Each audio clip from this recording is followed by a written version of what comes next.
es un placer estar aquí. La verdad es que me has presentado, nunca me habían presentado tan bien, o sea, encantada de saludaros a todas. Me siento muy afortunada de poder compartir este rato con vosotras. Y yo, bueno, he preparado una pequeña charla, pero la verdad es que le decía un poco antes a Silvia también, me encantaría que participaseis cuando queráis, que hablemos, que uséis el chat, que me interrumpáis sin problema, porque creo que vamos a tocar algunos temas que seguro que son interesantes y seguro que sabéis mucho más que yo de algunos de ellos. Entonces, bueno, sois más que bienvenidas a formar parte de la conversación, ¿no?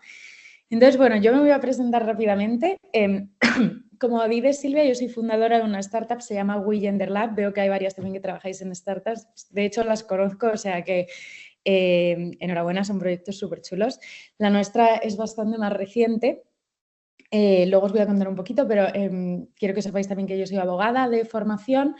He trabajado como consultora en género y derechos humanos en Naciones Unidas bastantes años. Soy embajadora de un programa de Google que se llama Google Women Tech Makers, que es para visibilizar mujeres en tecnología y proyectos que se dedican también un poco a fomentar la igualdad en este sector. Y luego, bueno, aparte que siempre me gusta contar un poco lo más personal, soy la hermana mayor, somos 5 hermanos, que creo que eso dice mucho de cómo soy también, o lo explica. Luego he sido coordinadora de un grupo Scout durante 4 años y monitora 10, que os contaré también un poquito más. Estoy empezando a hacer surf, o sea que soy principiante en un deporte que nunca he sido muy deportista, la verdad. Es un reto ahora. Tengo 32 años, voy a cumplir. Y en mi grupo de amigas soy como la organizadora oficial de todos los viajes, las despedidas, las bodas, las webs de las bodas, todo esto, ¿no? Para que sepáis un poco. Y nada, os voy a hacer una introducción un poco de lo que hago y por qué, ¿no? Entonces, yo nunca imaginé que iba a trabajar en una startup. De hecho, hace como unos 3 años o 4 años no sabía ni qué era una startup y ahora he fundado una, ¿no? y la dirijo. Entonces, desde pequeña hasta aquí creo que han pasado muchas cosas que han definido un poco cómo he ido evolucionando en mi vida y os quería hacer como un repaso así brevemente para explicaros un poco más y que lo entendáis mejor, ¿no? Entonces, bueno, yo creo que de donde me suele gustar partir es el primer momento en el que tuve que tomar una decisión importante en mi vida, que creo que lo hemos pasado todos, que es en el colegio, ¿no? Cuando te hacen elegir un poco entre ciencias o letras. Entonces, este fue aquí mi primer momento, ¿no? Yo la verdad es que había ganado un par de premios en concursos de literatura de relatos del cole, entonces dije, bueno, pues letras porque seguro que ahí se escribe, ¿no? Pero la realidad es que, por ejemplo, desde pequeñita mi asignatura con mejores notas siempre fueron las matemáticas. Entonces, mi profesora de matemáticas en ese momento me insistió tanto con que no las dejase que hice una especie de híbrido. En mi colegio me dejaron coger un poco de letras y matemáticas, ¿no? Tiré así un par de años, luego la siguiente decisión importante, la carrera, ¿no? También volví a no tener ni idea de qué hacer. En esta ocasión, una parte muy grande de mi familia son abogados y mis padres admiraban mucho a mis tíos los que trabajan de abogados y sabían además que todos llevaban pues una vida buena, cómoda, con un trabajo estable, etcétera. Entonces me dijeron, oye, ante la duda, sé práctica, esto es una carrera que hagas lo que hagas luego siempre te va a servir y para adelante escribes muy bien, harás muy buenas demandas. Entonces, nada, decidí estudiar Derecho. Es verdad que en ese momento otro de mis profesores de matemáticas del colegio me dijo que hiciese una ingeniería, que no fuese tonta, que era el futuro. Yo no hice ni caso. Entonces, bueno, la verdad es que me arrepiento, no. Creo que Derecho es de verdad una carrera tremendamente útil. A lo mejor en el mundo se ha perdido una gran ingeniera o a lo mejor no, ¿no? Pero a veces cuento esto un poco porque creo que es un ejemplo. Yo trabajo en el sector de la igualdad, que como sector no existe como tal o está empezando a nacer, y creo que esto es un ejemplo que explica también diferencias que hay entre mujeres y hombres a la hora de hablar, por ejemplo, de talento en el sector STEM, que es donde nosotros nos movemos. Vemos que, por ejemplo, datos del año pasado de SADE nos dicen que la tasa de mujeres sobre el total de personas que hay matriculadas en carreras STEM no llega al 50% en ninguna de las carreras, ¿no? Y en matemáticas, por ejemplo, hay un 36% y es casi de las más altas, ¿no? Entonces, cuando somos pequeños no sabemos qué implica escoger ciencias, qué implica escoger letras, no conocemos la aplicación práctica de cada cosa o de qué vas a trabajar luego, ¿no? Y no tenemos todo claro. Entonces yo creo que aquí es donde empiezan un poco las diferencias que luego nosotros estudiamos en mi trabajo, pero creo que es importante también que todos lo vivimos, ¿no? Entonces no sé, por ejemplo, vosotras también, todas tenéis claro que ibais a dedicaros a los recursos humanos cuando teníais 16, 17 años. Yo es que creo que no sabía ni qué era recursos humanos, os lo prometo. Entonces digo, es que nos falta tanto conocimiento, ¿no? Visibilizar tantas cosas que bueno, ahí empecé yo con muchas dudas, ¿no? María, te Sí, disculpa, me dijiste que sea interactivo. Pregúntanos en el es- chat quién sabía con 17 eso. años que iba a trabajar en recursos humanos. ¿Sí o no? Podéis contestar. Quiero ver si hay alguien que dice sí, porque me va a sorprender. Y luego es que No, otra no, cosa que me no, parece muy no, interesante no, es, ¿sabíais no. qué queríais hacer? O al menos teníais claro. Ah, mira, Elena sí. No, no, no. Arancha Arantxa también. sí. Ya, pues No, veis, no. ¿Me permites que interrumpe? Arantxa, ¿por por qué lo favor. sabías? ¿Por qué lo sabías que ibas a Hola, trabajar hola. en People? La verdad es que desde que tengo uso de razón, pero estoy hablando 6 años, 7, sabía, no hay no recursos humanos, psicología, y también tenía ventaja. Mi padre era psicólogo y trabajaba en recursos humanos. Entonces, mis Ah, hermanas Lo se fueron por viste. otros derroteros, pero yo lo vi desde siempre y siempre supe que era lo que quería. ajá. ¿Quién más lo sabía? Elena Boluda. Sí, yo lo sabía. Yo identifico como a los 12 o así que decidí que quería dedicarme a recursos humanos. Creo que en aquel momento no estaba muy claro que era recursos humanos, pero sí tenía muy claro que quería trabajar para que los lugares de trabajo fueran buenos sitios, ¿no? Mi padre siempre decía, tengo que cambiar las vacaciones porque recursos humanos me ha pedido. Y yo decía, no, no, no, no, yo quiero ser recursos humanos para que las empresas donde yo trabaje las cosas sean diferentes. Claro. Pues mira, Claro.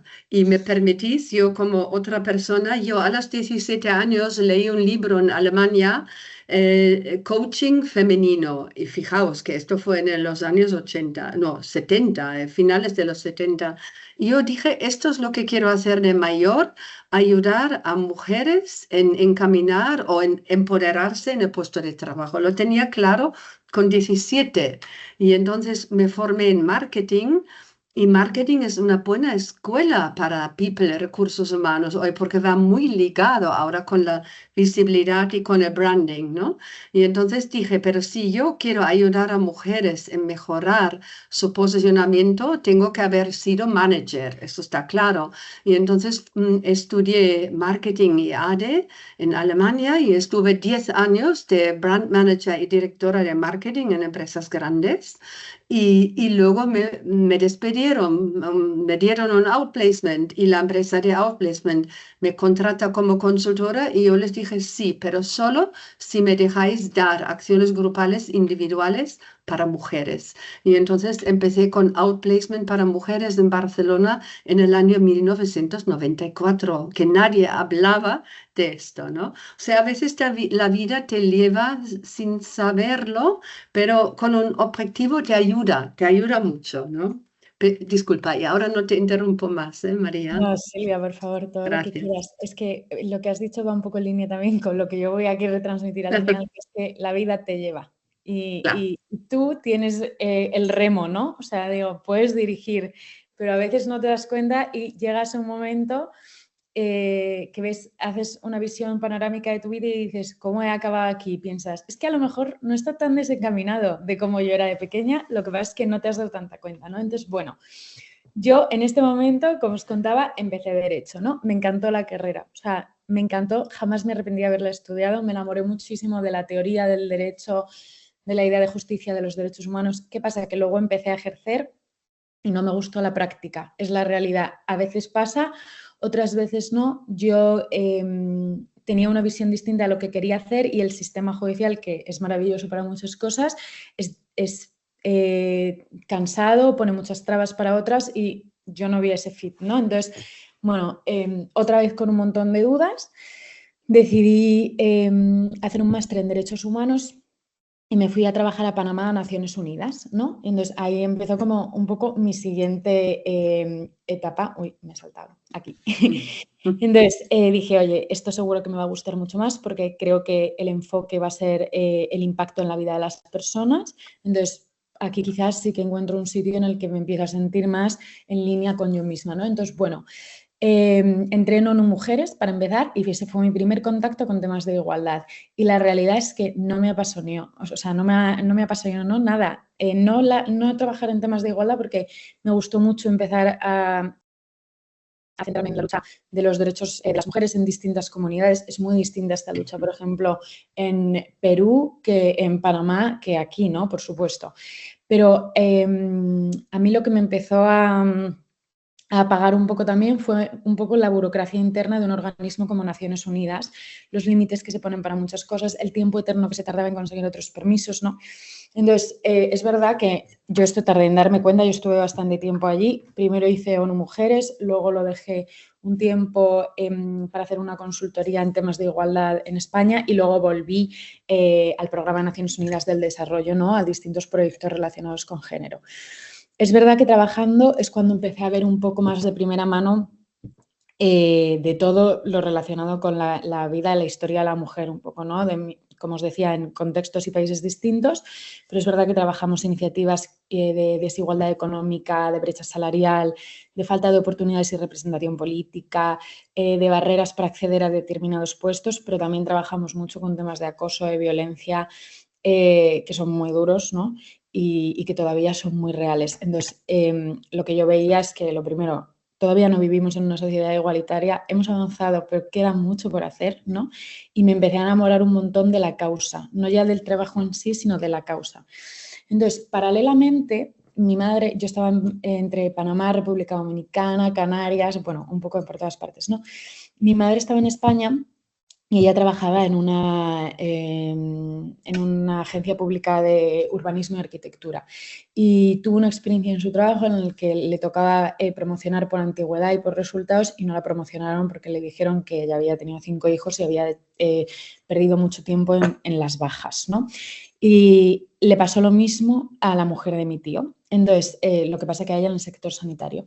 Entonces, mi tío y mi madre, esto fue hace años ya, ellos dijeron, oye, vamos a montar una sociedad que sea un sello para dar a empresas que empoderen a la mujer y así tenemos una forma de distinguirlas en el mercado y tú también a la hora de elegir en qué empresa quieres trabajar vas a tener eso en cuenta. Entonces, ellos montaron esta empresa y nunca salió adelante, pero no por nada, sino porque mi madre dejó su empresa y a la vez montó su propio estudio de arquitectura, se lanzó a emprender y mi tío su propio despacho de abogados. Conclusión, cada uno con su negocio aparte, evidentemente, esto se quedó en la nada. Yo les ayudé al inicio con un par de cosas, como yo estaba ya metida mucho en temas de igualdad, pero luego nunca salió adelante.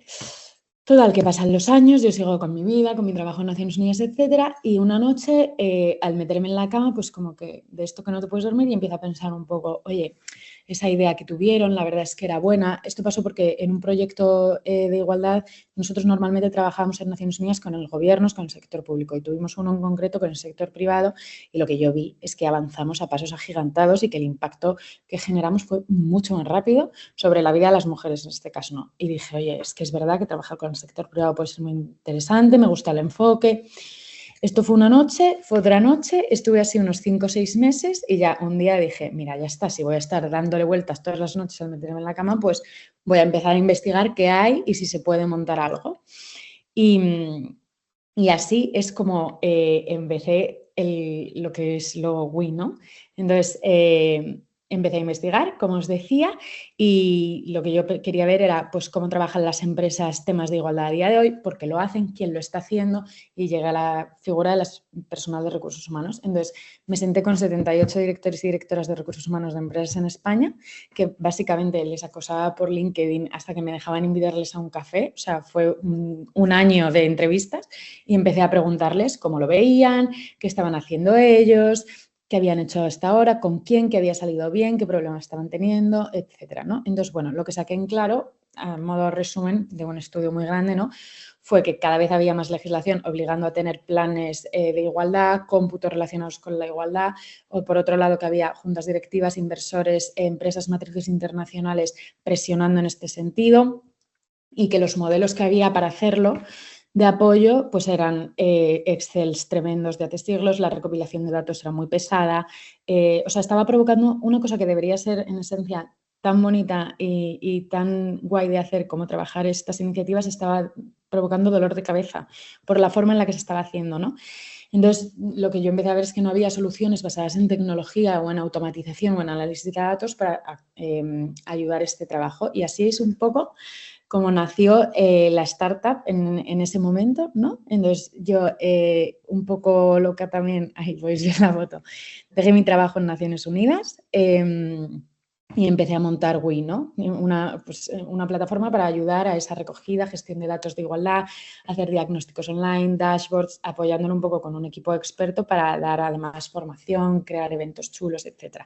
Entonces, para mí, en ese momento, yo creo que es la primera vez que sentí que estaba haciendo algo bien. O sea, pensé, vale, llevo toda la vida planteándome si lo que he decidido estudiar, si el momento en el que hice si mi primer trabajo, si tal, lo he hecho bien o no, y es la primera vez que siento que lo he hecho bien, mientras que todos los factores externos te dicen que no lo estás haciendo tan bien porque no tienes salario, vuelves a vivir con tus padres, que no es fácil después de vivir fuera, ¿no? Y eso que yo tengo muchísima suerte, pero digo, es la realidad. De repente no puedes hacer los planes que hacen tus amigas con 29 años, se quieren ir todas de viaje a Colombia y tú dices, oye, yo lo siento, pero es que no tengo un duro y además trabajas más que nadie porque es que lo que trabajas es, en fin, sin palabras, ¿no? Entonces, pero bueno, yo tenía un poco ese fuego interno de decir, es que esta es mi pasión, voy a dedicar mi vida laboral, todas las horas que le voy a echar al trabajo a esto y me encanta, ¿no? Entonces, bueno, lo que digo, todo sonaba fenomenal, pero yo estaba sola. Yo no tenía ni idea de tecnología y quería montar una plataforma software, ¿vale? No tenía ningún equipo y todos mis ahorros eran como 7.000 euros más o menos, que yo los había ahorrado para cambiarme de un piso mucho más chulo en Madrid y nada, ¿no? Eso, volver a casa de mis padres. Además es que me los gasté yo creo que en notario, en gestoría y en mis cuotas de autónoma. O sea, ni siquiera en nada realmente como de la empresa, ¿no? Entonces, yo creo que lo único que yo tenía en este momento era un poco que yo estaba enamorada del proyecto y es que yo creo que a veces con eso vale, ¿no? Entonces, yo hoy la idea que quiero transmitir un poco es esta, ¿no? Que a veces creo que hay que parar y volverse a enamorar de las cosas que estamos haciendo o si eso no sale, enamorarse de otras, ¿no? Enamorarse de una visión. Entonces, aquí quiero hacer una pausa porque creo que hay algo súper importante de mi vida que explica mucho también esto, que es que, como os decía un poco antes, yo estuve en un grupo Scout, ¿no? Entonces, bueno, desde mi último año del colegio más o menos y durante toda la carrera yo formé parte como monitora de este grupo Scout y todo fue en realidad porque con 18 años mi madre me dijo que sí, que quieres salir hasta las 1000, genial, pero los sábados, todos los sábados del mes, 2 horas por la tarde, vas a Scouts, que a mí al principio me pareció un infierno, ¿no? Pero a día de hoy creo que es lo mejor que he hecho en mi vida casi personal también, dedicar mi tiempo a esto. Entonces, no sé si hay alguien aquí que haya sido scout, porque parece que no, la gente se piensa que es vender galletas, pero hay bastantes más personas de las que creemos. Pero no sé si vosotras, alguna lo ha sido, si lo ponéis también por el chat, genial, porque así lo veo, si no os hago una breve explicación y os cuento que no es vender galletas, pero bueno, vale. Pero ahora no parece. Vale, bueno, os voy a poner un vídeo, pero voy a hablar mientras, ¿vale? Solo para que lo veáis porque tengo un montón de fotos chulas de mis años ahí y creo que es muy guay. No sé si lo veis. ¿Sí lo veo? Vale. Sí. Estos son 3 de mis hermanos. Bueno, Scouts es una educación, ¿no? Es un método educativo no formal y lo que viene a decir es, la premisa es, deja el mundo mejor de la que lo has encontrado. Eso es a lo que va dedicado todo, ¿no? Tú has llegado aquí, te has encontrado esto y, oye, lo único de lo que te tienes que encargar es de dejarlo mejor y eso se hace en equipo, ¿no? No lo haces tú solo. Entonces, yo creo que es una experiencia profesional no solo personal, enorme, ¿no? Porque tú lo que vas a aprender es a tomar decisiones, por supuesto, a escuchar otras perspectivas, porque hay gente muy distinta, a gestionar niños y a gestionar adultos y muchos a la vez, ¿no? A pedir subvenciones, a ser parte de un grupo, una fundación, a lidiar con padres y madres, que muchas veces no es tan sencillo. Y sobre todo también a educar en valores, ¿no? Y a compartir una visión del mundo que tú quieres que estos niños y estas niñas vivan y respeten y compartan y la impliquen en su propia vida, ¿no? Entonces, bueno, yo esto es un poco a lo que me dediqué, lo voy a quitar así, perdóname, estos años aquí, y la realidad es que nosotros teníamos un coordinador jefe que era una persona de 55 años que había sido scout toda su vida, que tenía un montón de conocimiento sobre el método, sobre el campo, la organización, etc. Y él nos dijo que se retiraba y me propuso a mí ser la nueva coordinadora. Y la verdad es que, o sea, era un poco una locura. Éramos un grupo de 120 niños y 25 monitores de todas las edades y yo no tenía ni idea de hacer esto. Pero cuando me lo propuso dije que sí. Y en mi casa me dijeron que estaba loca, que iba a ser muchísimo trabajo y lo fue, eso es verdad. Pero yo creo que lo que me hizo decir que sí en ese momento, por ejemplo, es que ese anterior coordinador, que era una persona a quien yo admiraba un montón y admiro todavía, él simplemente me dijo, vas a hacerlo 1000 veces mejor que yo. Y el creer en mí así me hizo decir, pues es que lo voy a hacer, ¿no? Y entonces estuve ahí 4 años dirigiendo el grupo. Monté todos los campamentos de verano, de cero, gestioné, bueno, mi primer año de coordinadora del grupo fue el año del COVID, fue súper complicado tomar decisiones en ese sentido, al principio ok, porque todo se cerró, pero luego era como cuando empezamos a hacer algo presencial otra vez, no tratábamos con menores de edad, había gente con opiniones muy distintas, tuve discusiones muy grandes, me equivoqué, también os lo digo, y lo que aprendí es que todo lo lejos que fuimos llegando desde ese año hasta el día de hoy fue un poco por el trabajo en el equipo, ¿no? Entonces, de Scouts saqué eso súper claro, que al final que es cuando tu equipo cree en ti, pero también tú crees en ellos y se lo transmites, te van a seguir, te van a admirar, te van a perdonar si haces las cosas mal, pero también te van a ayudar a luchar a conseguir lo que te propones, ¿no? Entonces, a lo mejor decís, ¿qué tiene esto que ver con la startup o con emprender? Pues es que yo creo que tiene que ver todo, ¿no? Porque si volvemos atrás un segundo, lo que os estaba contando, yo tenía esa idea, esa pasión, las ganas, un poco de insensatez también, que ahora pienso que menos mal que no sabía todo lo que venía por delante, porque creo que si lo hubiese sabido no habría sido tan valiente, pero bueno, y estaba muy enamorada de esa visión, ¿no? Pero por el otro lado tenía ese aprendizaje vital de haber pasado tantos años en un grupo scout rodeada de gente que se dedica en cuerpo y alma a los demás de forma voluntaria, gratuita, gente de 20 años que se levanta un sábado a las 7 de la mañana para llevarse un grupo de 15 niños al campo. Es que, o sea, yo lo pienso y digo, no sé en qué momento hacíamos eso, ¿no? Pero bueno, y lo único que piden a cambio es un poco llenarse a sí mismos, aprender y crecer como personas. Entonces, yo tenía este aprendizaje al lado de la misión que estaba haciendo. Hice, pues yo necesitaba un equipo, e hice mi primer vínculo, entonces dejé de coordinar Scouts porque no me daban las horas. Propuse una sucesora que se llamaba Lucía, una chica muy jovencita de 23 años que era ingeniera de teleco. Trabajamos un año juntas para hacer ese traspaso y cuando acabó el año, antes de irme, que me fui de coordinadora apoyando, yo le propuse que se viniese a trabajar conmigo a la startup. Un sueldo, sin ninguna promesa de que esto fuese a salir adelante. Ella nunca había trabajado antes en su vida, o sea, fue su primer trabajo, o ha sido, sin tener ni idea de cómo montar un producto mínimo viable, la primera versión de todo, nada. Y dijo que sí. Y es que cuando yo lo pienso ahora, digo, es que seguramente dijo que sí también, porque yo le dije, o sea, igual que me habían dicho a mí, yo le dije, es que lo vas a hacer mejor de lo que yo nunca sería capaz de hacerlo y le vas a echar tantas ganas que va a salir algo bueno, ¿no? Entonces, bueno, a día de hoy, Lucía es la Head of Engineering de nuestra startup. Fue la primera monitora del grupo Scout que se unió a WI. Y lo que yo creo que es muy importante es que esto fue hace un año y hoy son 5 chicas en total las que trabajan conmigo.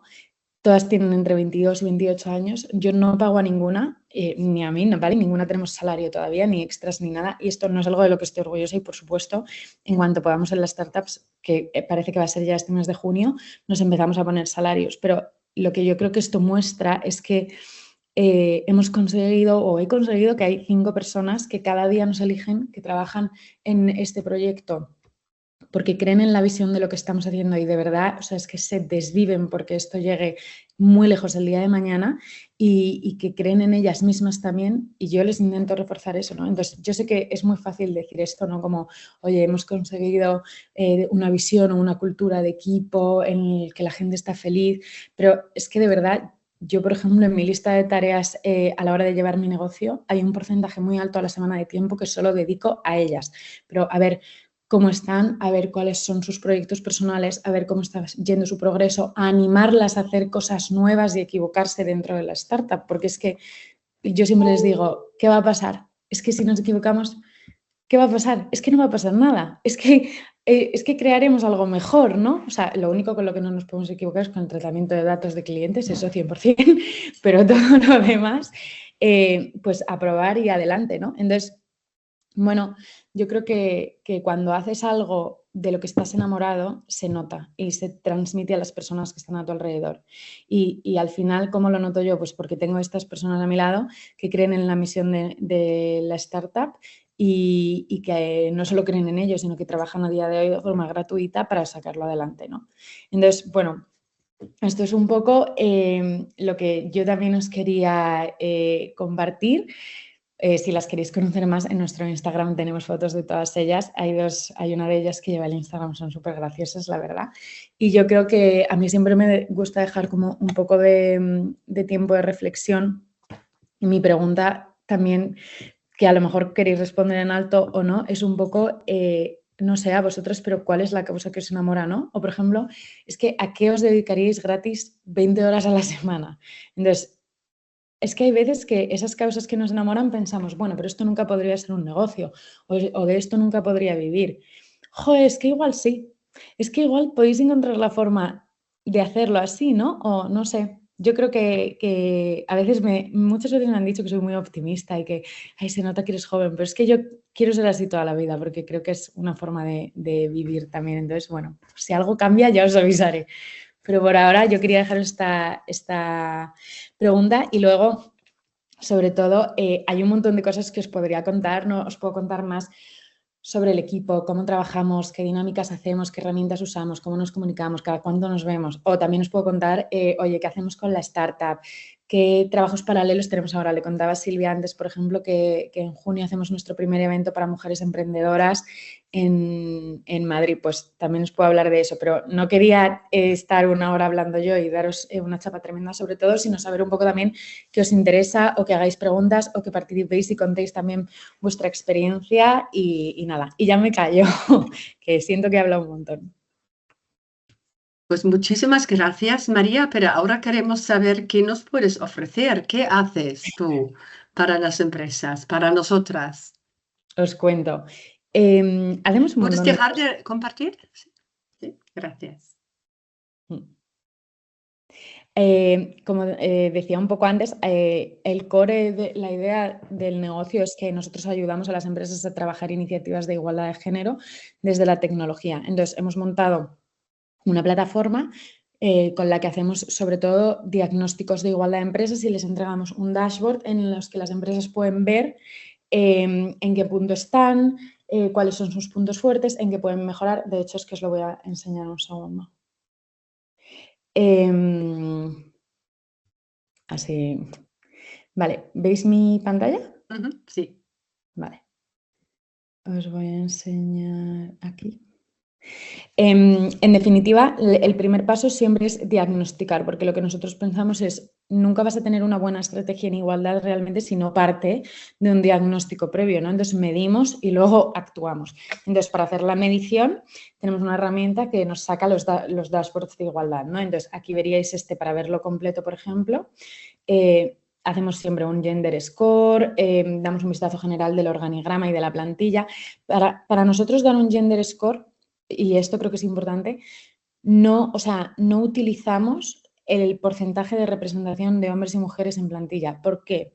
Porque dependiendo de cada sector, esto depende, o sea, esto varía muchísimo. Y luego, es verdad que es que es que no es lo mismo una empresa en pharma que una empresa en deep tech, es que no tienes el mismo pool de talento. Entonces, esa representación o infrarrepresentación va a variar. Es verdad que es súper bueno verlo y saber cómo la tienes. Y lo que es más importante, yo creo, es saber dónde está el talento femenino, ¿no? Porque muchas veces avanzamos en la pirámide, bueno, que os voy a contar, pero a veces no se refleja lo que hay a nivel empresa con lo que hay en los niveles directivos, ¿no? Pero bueno, creemos que es muy bueno verlo y visualizarlo, pero no lo contabilizamos a la hora de dar el gender score. Lo que vamos a ver nosotros y medir es políticas internas que tengas, que están funcionando, si has asumido compromisos, si esos compromisos, por ejemplo, aquí lo veis, los has implementado en acciones concretas, si esas acciones las mides, si comunicas hacia adentro y hacia afuera tus mediciones, cómo está tu empresa, etc. Entonces, siempre damos un poco, por ejemplo, una comparativa de las áreas en las que la empresa va a destacar más y aquellas donde hay, por ejemplo, mayores oportunidades de mejora, ¿no?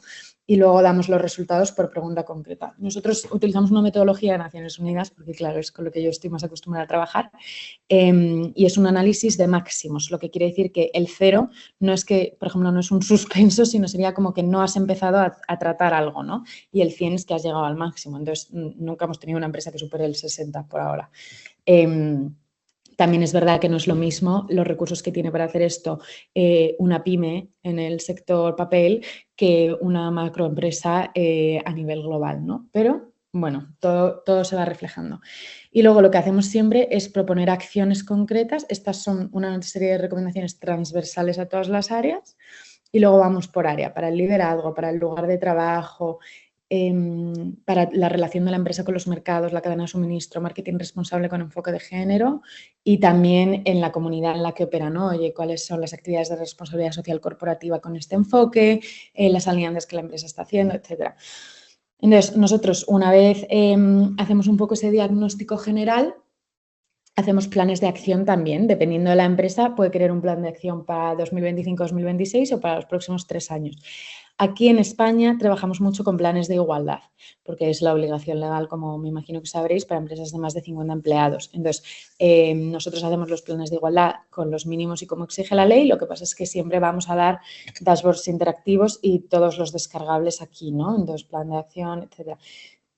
Damos mucho recurso también con ideas de, oye, un calendario para este mes de marzo, un calendario para este año y te damos ideas de cositas pequeñas que puedes ir haciendo internamente y sin gastarte dinero también cada mes para promocionar un poco talento femenino. Depende, esto ya también va a depender siempre del sector en el que opere la empresa, ¿no? Damos distintas guías, damos certificados de evaluación por la igualdad.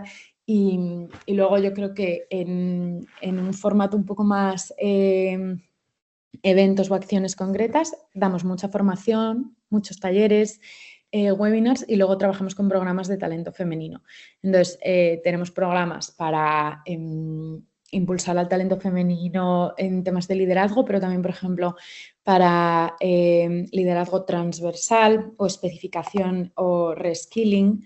Tenemos un montón de partners para trabajar, por ejemplo, temas de formación en IA con mujeres.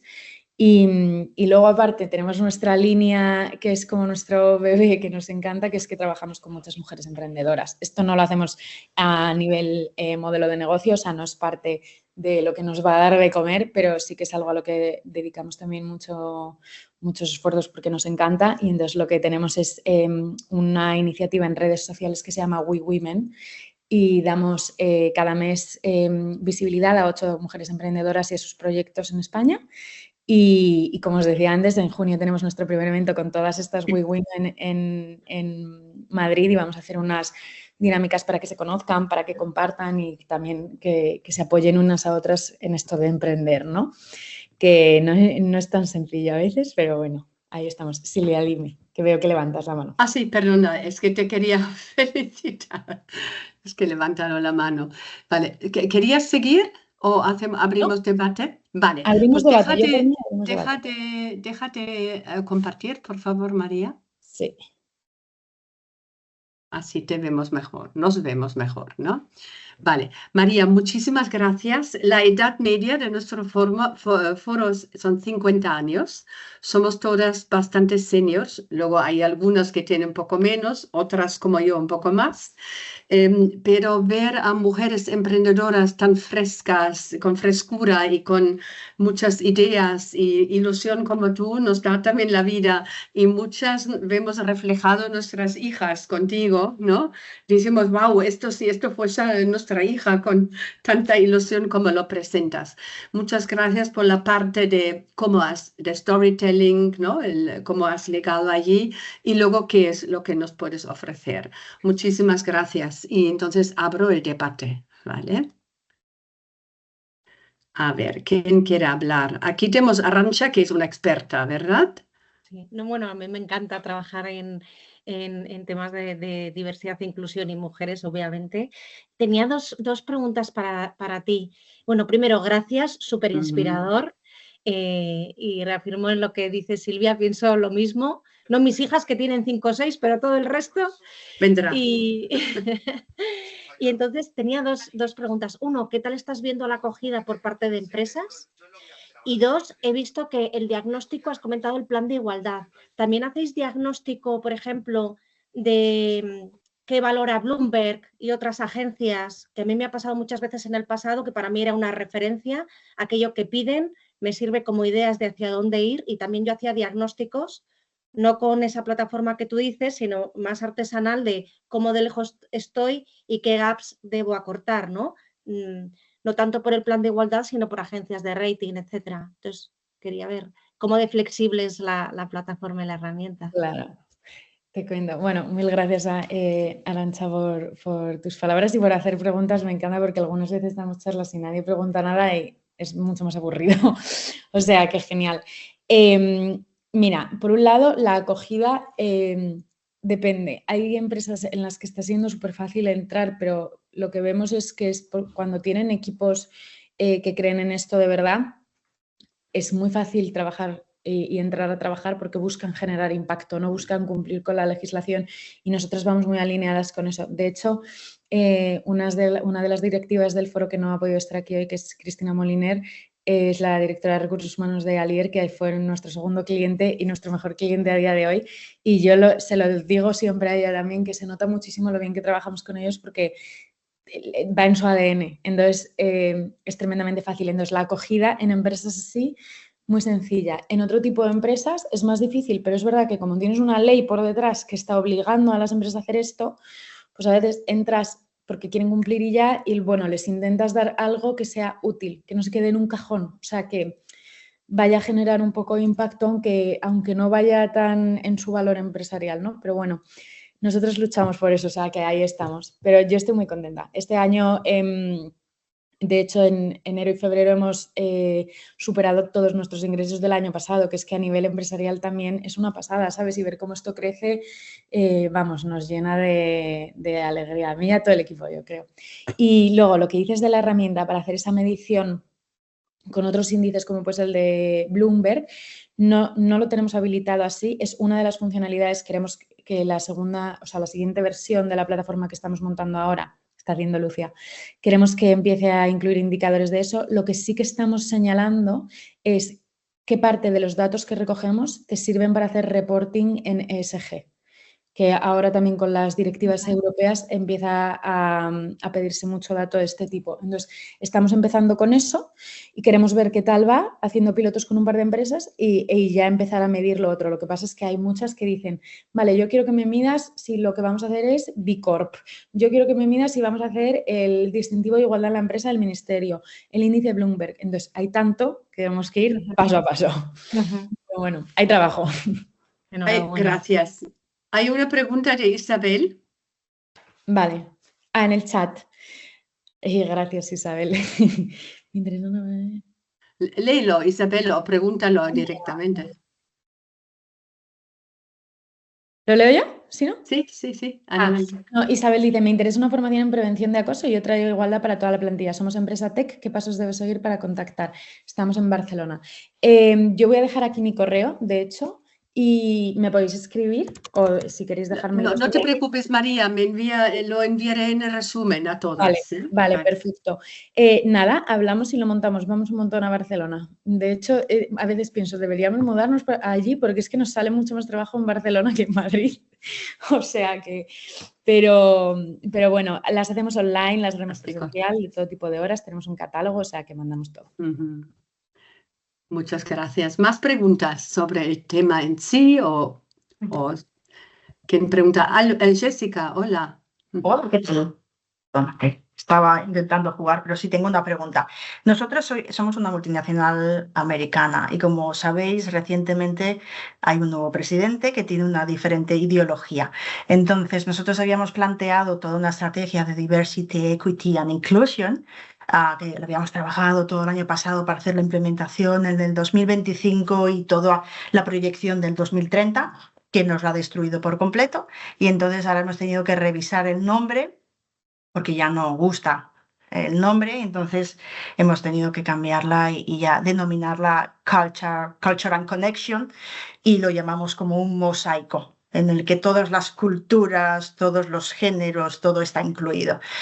Por supuesto, esto cuesta de digerir cuando tú tienes unos valores y la organización impone otro tipo de valores. Entonces, ante estas perspectivas, ¿vosotros cómo lo estáis afrontando? Ya sé que es una pregunta muy ambigua, Sí, pero me gustaría tener tu opinión en estos casos, cuando hay cambios de directiva, de gobiernos, de situaciones geopolíticas y demás, ¿cómo afrontáis estas situaciones en tema de diversidad? Es buenísima pregunta. Llevamos desde febrero, yo creo, con este tema. Vamos, al día a día. De hecho, nuestra newsletter de este mes que sale mañana, vamos a hablar un poquito sobre este tema también. Hay como dos vertientes, ¿no? La primera es que lo que está haciendo este presidente, ese ataque contra todas las políticas de DEI. Como sabéis, diversidad incluye varios tipos de diversidad. Es cierto que la de género va a ser, o al menos lo que nosotros estamos viendo, las que menos se están recortando por ahora, ¿no? Porque es también como la primera o la que más se ha inculcado en muchos sentidos, junto con los temas de variaciones en la capacidad o discapacidad o neurodiversidad, ¿no? Lo que vemos es que el colectivo que vamos a sufrir de primera instancia, nosotros creemos que es el LGTBI, la verdad, desgraciadamente, pero es lo que estamos percibiendo. Lo que has comentado es muy curioso, es el Day Rebranding, que está ahora muy en boca de todos y es un poco lo que está haciendo todo el mundo. Vamos a hacer un rebranding de Day. No queremos trabajar así, lo llamamos de otra forma, le damos otro enfoque y lo vendemos pues como si fuese light, ¿no? O sea, digo, es una de las principales estrategias que están haciendo desde distintos equipos y es mucho de marketing también. Entonces, eso también lo estamos viendo. Es verdad que el panorama, o sea, yo lo pienso y digo, las leyes no siempre van a ser las mismas leyes. A nivel europeo esto es bastante más firme, también es verdad, entonces nosotros estamos amparados por eso porque nuestro mercado principal es la Unión Europea, pero bueno, hay que estar listos ante todo, ¿no? Yo es que creo que hay cosas en la vida ante las que hay que luchar y son más importantes que un negocio o que una política concreta. Entonces, yo quiero pensar que hay cosas que solo duran 4 años y hay otras que duran toda la vida. O sea, que 4 años. Esperemos menos de 4 años, pero ya, sí. ya. Esperemos que no sea más. Bueno, Jessica, a mí me gustaría si nos pudieses compartir estas nuevas políticas de D&Y. ¿Vienen impuestos por el gobierno del país o por el People and Culture de tu empresa? Es que nosotros teníamos definida nuestra People Strategy y estaba incluida toda la parte de Diversity, Equity and Inclusion y lo teníamos todo muy bien definido. En el momento que aparece el señor, somos una empresa pública, la organización decide, pública. Bueno, Vale, pública, sí, es decir, estamos en Nasdaq, es decir, es pública. Okay. Con lo cual, claro, en este sentido, todo lo que es cuidado con cómo denominas y qué acciones tomas con respecto a una ideología, una filosofía que tiene aplicado el gobierno. Entonces, claro, tú tienes tus propios valores y siempre hemos intentado diferenciarlos, pero llegado el momento, la organización, el CEO y sobre todo los stakeholders se asustan y no quieren que nosotros seamos un pionero en algo que no va a favor de la corriente política que hay en el país. Entonces es muy contradictorio,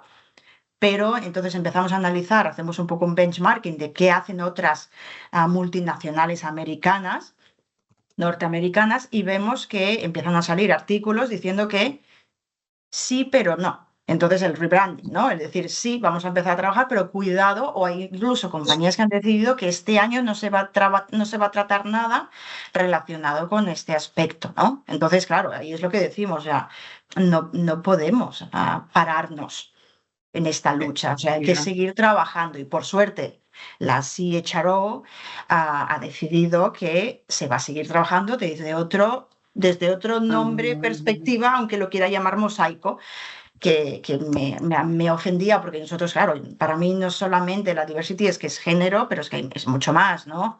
Y aquí estábamos trabajando muchísimo en todas las culturas que tenemos, pues en todos los países de Asia, de Europa y no solo de América, ¿no? Y claro, yo he intentado insistir hay que seguir trabajando, hay que seguir buscando. Nosotros, por ejemplo, mi lucha constante es, yo quiero tener más mujeres ingenieras en mi entorno. Es decir, yo quiero tener muchas más plan managers dirigiendo operaciones dentro de mis fábricas a nivel mundial. Entonces, estoy trabajando muchísimo en cómo, en ese employer branding, de atraer mujeres ingenieras. Y no es fácil. No es fácil porque tenemos también, ojo con qué tipo de compañía eres, ¿no? Si eres una compañía muy masculina y encima con una base republicana, pues no eres muy atractivo para las mujeres. Y luego nos preguntan, ¿qué tenemos que hacer para mejorar? Si cada vez que intento mejorar llega un tipo de política que nos echa para atrás todos los esfuerzos, ¿no? Pues bueno. De hecho, y es que en línea también con eso y con lo que pregunta Arantxa de la experiencia de usuario y con la atracción de talento, que es que va todo al final, vosotros sabéis mejor que yo, pero tan ligado, nosotros sacamos, la única posición que hemos sacado para hacer prácticas públicas era un full stack engineer para el desarrollo de la plataforma y recibimos el 73% de aplicaciones de mujeres. Y yo trabajo con empresas que me dicen, es que no aplican mujeres. Y digo, es que a veces... O sea, está claro que hay menos, porque está claro, pero las que hay, esto les gustó, de repente, no me digas por qué, ¿no? O sea, es que los valores que tiene tu empresa y cómo, y no solo lo que dices que haces, sino lo que haces de verdad, es que marca una diferencia. El employer branding es súper importante, lo tengo tan claro. Absoluto. Última pregunta para hoy de Mara, que Mara Selviansky hoy nos envió a María Borel. Muchas gracias por eso, Mara. No, encantada, sí, la adoro y la verdad lamento no haberte conocido antes, cuando estaba directora de Recursos Humanos me hubiera contratado, pero bueno, ya encontraremos maneras de colaborar. Claro no, que gracias, sí. Súper inspiracional. Y quería preguntarte, María, de todas las áreas que ustedes analizan en el diagnóstico que hacen, bueno, ¿cuáles son y cuáles ves a las empresas más avanzadas y en cuáles las ves más estancadas, en cuáles has visto tendencias de mejora? Sí. Esta pregunta es súper fácil porque la respuesta es súper evidente para nosotros. Nosotros analizamos 4 áreas. Liderazgo empresarial, y aquí vemos cultura, valores y juntas directivas y ejemplo del liderazgo. Lugar de trabajo per se, que estos son todas las políticas internas de contratación, de promoción, salariales, prevención de la violencia y el acoso, bajas, conciliación, todo esto. Luego vemos el tercer área es mercados, que ahí analizamos relación con la cadena de suministro, si mides las empresas propiedad de mujeres en tu listado de proveedores o las que tienen esta equidad o si la trabajan, y marketing responsable dentro de mercados. Y luego el cuarto área es comunidad, que es lo que decía un poco antes de tus actividades de responsabilidad social corporativa, alianzas, acciones fuera de la empresa y en las comunidades en las que operas. Donde más trabajo se hace es en el lugar de trabajo per se, en las políticas internas. También es donde la ley exige que se haga ese trabajo, al menos en nuestro país. Donde menos se hace en la cadena de suministro, el trabajo con la cadena de suministro, con los proveedores. Pero también yo creo que no se hace tanto porque no se le ha dado tanto bombo. O sea, no está tan claro que desde ese área también se puede trabajar la igualdad. O sea, yo creo que la labor que hay que hacer es más de dar visibilidad a ejemplos de cómo se hace ese trabajo para que también se sepa que, oye, estas son acciones que se pueden poner en marcha. Súper. Mira, María, a mí me has impresionado no únicamente por el valor y la ilusión de formar tu propio proyecto sin recursos económicos, ¿no? Y el valor, sino también me has sorprendido por la asertividad y la sabiduría y la experiencia, como nos hablas una persona tan joven a unas, no quiero decir dinosaurios, pero a unas mujeres con mucha experiencia en el mercado, muchos años en las espaldas, y nos contestas de una manera muy firme, muy, o sea, y si yo estuviese trabajando en una empresa grande, te contrataría porque sé que me traerías mucha frescura y nuevos puntos de vista, ¿no? Te felicito y te deseamos a ti y tus compañeras lo mejor para vuestro futuro. Muchas gracias, ha sido muy interesante. Por favor, venid el día 30 con Larissa Murman de Singapur, de la CHRO de Unilever, ¿vale? Gracias, María, y que tengáis un buen día de San Jordi. Feliz semana. Chao. Igualmente, hasta luego.